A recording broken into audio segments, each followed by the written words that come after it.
ধরনের গাড়ি চালানো হচ্ছে। একটা লোক আসলো, সাইফুল এই কাছে এসে এই জায়গায় চাকু ধরেছে, ধরে বলছে কথা বললেই তোর মেরে ফেলবো, কথা বলবি না, চিল্লান দিবি না, দিয়ে ব্যাগ ডেকে নিয়ে নিল। হলিধানিতে পেটে ছুরি ধরে ব্যবসায়ীর 9,50,000 টাকা ছিনতাই। ঝিনাইদহের হলিধানিতে পেটে ছুরি ধরে ব্যবসায়ীর 9,50,000 টাকা ছিনতাইয়ের অভিযোগ পাওয়া গেছে। শুক্রবার রাত 9:30টার দিকে উপজেলার হলিধানি ইউনিয়নের গোপালপুর সড়কের বাইশেরদার গ্রামের আবু বক্করের বাড়ির সামনে এ ঘটনা ঘটে। এ ঘটনায় ঝিনাইদহ সদর থানায় মামলা হয়েছে বলে জানা গেছে। আমি এসআই সুব্রত। গতকাল 9:50 থেকে 10টার মধ্যে স্থানীয় মেম্বার আর সুপুর ভাইয়ের মাধ্যমে জানতে পারি এখানে একটা ছিনতাইয়ের মতো একটা ঘটনা ঘটেছে। তো তাৎক্ষণিক আমি ওসি স্যারকে বিষয়টা জানানোর পরে স্যার বলে যেতে হবে আর একটু ডিপলি তদন্ত করা দরকার।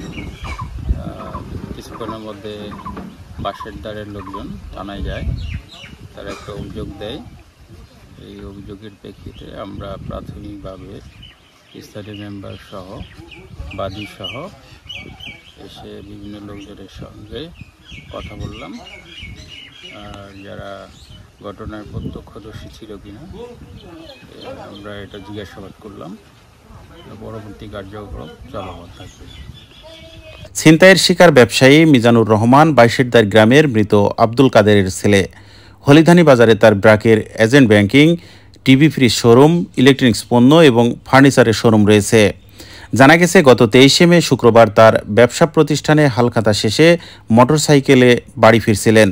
পথে বাইশেরদার গ্রামের আবু বক্করের বাড়ির সামনে পৌঁছালে গাড়িটির গতিরোধ করে অপর দিক থেকে মোটরসাইকেলে আসা 3 যুবক। এ সময় তারা মিজানের পেটে ছুরি ধরে জিম্মি করে। পরে সঙ্গে থাকা 9,50,000 টাকা ব্যাগসহ ছিনিয়ে নিয়ে চম্পট দেয়। এখানে দাঁড়াই ছিল নাকি এটা আমি বলতে পারবো না। এই জায়গায় আইছি, একটা গাড়ি দিয়ে 3টা মোটরসাইকেল এভাবে এসে আমার গাড়ি ওই জায়গায় ছিল, ওরা 3টা না একটা মোটরসাইকেল 3টা এভাবে এসে আমার গাড়ি এখানে দিয়ে গাড়িটা এই জায়গায় চলে এসেছে। চলে আসার পরে আমি এই জায়গাতে আমি এরকম পিছন মুখে তাকাই বললাম যে এটা কোন ধরনের গাড়ি চালানো হচ্ছে। একটা লোক আসলো, সাইফুল আচ্ছা এসে আমারে আমি মনে করছি আমার পরিচিত যে আমার এই কাছে এসে এই জায়গায় চাকু ধরেছে, ধরে বলছে কথা বললেই তোর মেরে ফেলবো, কথা বলবি না, চিল্লান দিবি না, দিয়ে ব্যাগ ডেকে নিয়ে নিল। নিয়ে যাওয়ার পরে ওই পর্যন্ত যাওয়ার পরে আমি ওর চিনে ফেলেছি, আমি সাইফুল বলে ডাকিছি, ও চলে গিয়েছে। পিতার নাম হলো সলেমান, হলিধানি বাজার। চিনে ফেলেছি। আচ্ছা, চিনে ফেলার পরে আমি আমার মেজো ভাই সবাই ফোন দিছি। ফোন দেওয়ার পরে মেজো ভাই ওনার ওই সাইফুলের নাম্বার ম্যানেজ করে ফোন দিয়েছে। ফোন দেওয়ার পরে বলছে যে সাইফুল তুমি কোন জায়গায়? তা বলছে আমি বইডাঙ্গা। তো মেজো ভাই বলছে আমি তো বইডাঙ্গা আছি, তোমার সাথে একটু কথা আছে। তা বলছে আমি বইডাঙ্গা এক বাড়িতে আছি, 2 মিনিট লাগবে, 2 মিনিটের পর। তো বলছে আমি ওই 2 মিনিটই দাঁড়াচ্ছি। 5 মিনিট পরে আবার ফোন দিয়েছে, বলছে আমি এখন দেখা করতে পারবো না, আমি কালকে ছাড়া দেখা করতে পারবো না, 2 ঘন্টা পরে দেখা করবো। তা বলছে তুমি এখনই দেখা করো। বলছে কোনো কাহিনী করেছে নাকি, এভাবে করে আবল তাবল করে কেটে ফেলছে। কিন্তু আমার ব্যাগে ছিল 9,50,000 টাকা, 2টা টাচ মোবাইল, আমার দোকানের চাবি সব ছিল। তারপরে আমার এখানে ডিবির দারোগা এসে আমি আমার যে মোবাইল ছিল ওই মোবাইলের নাম্বার ওনাকে দিয়ে দিছি। দেওয়ার পরে সাইফুলের নাম্বার দিয়ে দেওয়ার পরে ওরা ঝিনেদা আপনার ওই যে গুয়াহাটি আমার মোবাইল লোকেশন আর ওর মোবাইল লোকেশন একই জায়গায় পেয়েছে। আমার বাজারে ব্র্যাক ব্যাংকের একটা এজেন্ট আছে, আমরা প্রতি মাসে মিনিমাম আমরা বাজারে 1 থেকে 1.5 কোটি টাকা লোন দিই। আর আমরা শুক্রবার শনিবার সব দিন সার্ভিস দিই। আমরা বিদেশি পার্টি কালকে বহুত লোক শুক্রবার ব্যাংক বন্ধ আমাদের লেনদেন করেছে।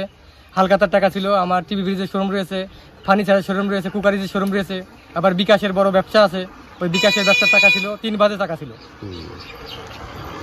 এই ব্যাপারে আইনগত ব্যবস্থা নিয়েছে? জি, আইনগত ব্যবস্থা নেওয়া হয়েছে। আমি আমার টাকা ব্যাক চাই, সুস্থ বিচার চাই। আসসালামু আলাইকুম, আমি মোহাম্মদ আশরাফুল আলম, 4 নম্বর হলিধানি ইউনিয়ন 8 নম্বর ইউপি সদস্য। গতকাল রাত আনুমানিক 9:40 থেকে 10টা এর মধ্যে আমার ওয়ার্ডের একটা ছেলে বাইশেরদারি গ্রামের আমির হোসেন মেম্বারের ছোট ভাই, ওর হলিধানি বাজারে একটা বড় ব্যবসা প্রতিষ্ঠান আছে। গতকালকে তারা হালখাতা ছিল, ও হালখাতা শেষ করে সারাদিনের যা আদায় হয়েছে এবং ব্যাংক আছে, ব্যাংকের টাকা পয়সা সব বাসায় আসছিল। বাসা থেকে একটু দূরে পথিমধ্যে কতিপয় কিছু দুর্বৃত্ত সন্ত্রাসী ওর পথ আটকায় এবং অস্ত্রের মাঝে জিম্মি করে ওর কাছ থেকে সে টাকার ব্যাগটা ছিনিয়ে নেয়। কিছুক্ষণ পরে আমরা সংবাদ শোনার সাথে সাথে আমরা স্পটে আসি। আসার পরে বিস্তারিত জানলাম। কিছুক্ষণের মধ্যেই ঝিনাইদহ ডিবি অফিস থেকে অফিসাররা আসছিল, এসে তারা স্পট দেখলো এবং সেখানে প্রাথমিকভাবেই ও মিজানুর একজনকে চিনতে পেরেছে। আমরা জিজ্ঞাসা করলাম কে, তখন ওই যে হলিধানি সাইফুল নাকি ছেলেটার নাম, ওর কথা বলল। পাশাপাশি সেইভাবে তথ্য দেওয়া হলো প্রশাসনের কাছে। ওরা সাইফুলের নাম্বার নিল এবং আসলে অপরাধের তো চিহ্ন রেখে যায়। এই টাকার ব্যাগের ভিতরে ওই মিজানুরের একটা ফোন ছিল, 2টা ফোন ছিল। এই ফোনের তখন প্রশাসন আমাদের কাছ থেকে ওই ফোনের নাম্বার নিল, যে ওর যে ফোন ছিল সেই ফোনের নাম্বারটা দেন।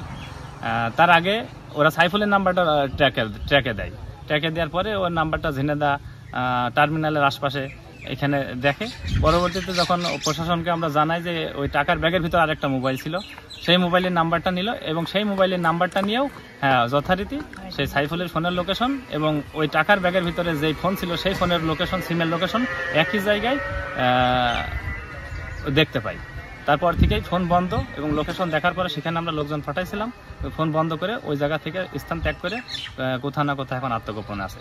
আমরা প্রশাসনের প্রতি আকুল আবেদন যে আসলে এত অল্প, বেশি রায় তো না, এত অল্প রাত্রে এত সাহস এরা কীভাবে পেল এবং এর যত দ্রুত সম্ভব তাকে সহ তার সাথে যারা এই কাজে জড়িত আছে তাদের সকলকে গ্রেপ্তার করে এই টাকাটা কীভাবে মিজানুরে ফেরত দেওয়া যায় এই বিশেষভাবে অনুরোধটুকু আমরা করব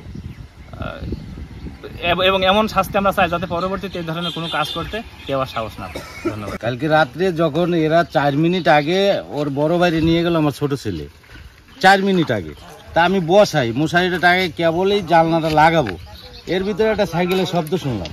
হ্যাঁ, তা আমি কি ছেলে কি আইসে বললো নাকি এত তাড়াতাড়ি? তা দেখি না, এর ভিতরেই ও কাছে প্রান্ত আমার টাকার ব্যাগ নিয়ে গেল। ও বোন আমার টাকার ব্যাগ নিয়ে গেল।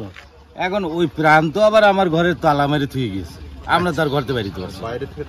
হ্যাঁ, ও আইসা পড়বে বাজার, তোর মামারে নামাই দিয়ে 4 মিনিট ওদের সাথে দেখা বলে এই স্কুলের এখানে, তো স্কুলের এখানে দেখা ওই জায়গার থেকে এইটুকু আসতে আর কয় মিনিট, তাহলে আমি তো এখনো শুই নাই, বসাই।